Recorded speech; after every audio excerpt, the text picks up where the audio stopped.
Panalangin bago matulog. Ugalin po natin na magpasalamat at magdasal sa Diyos tuwing gabi bago po tayo magpahinga.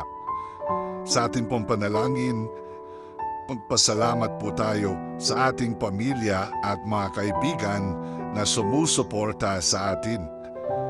Sa ngalan ng Ama, ng Anak at ng Espiritu Santo. Amen.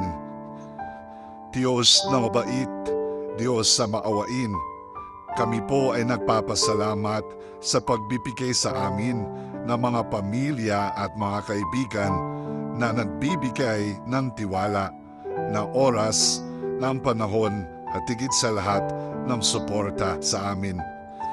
Ngayong bago po kami magpahinga, hiniling po namin basbasan po ninyo sila. Ipagkaloob niyo po ang mga pangangailangang kanilang ipinagdarasal. Bigyan niyo po sila ng malusog na pangangatawan, kapayapaan sa kanilang puso at kaisipan, lakas para magampanan ang kanilang trabaho at misyon sa buhay. Alagaan niyo po sila kung papaanong inaalagaan nila kami. Sa ngalan ni Jesus na aming Panginoon. Amen. Sa ngalan ng Ama, ng Anak at ng Espiritu Santo. Amen.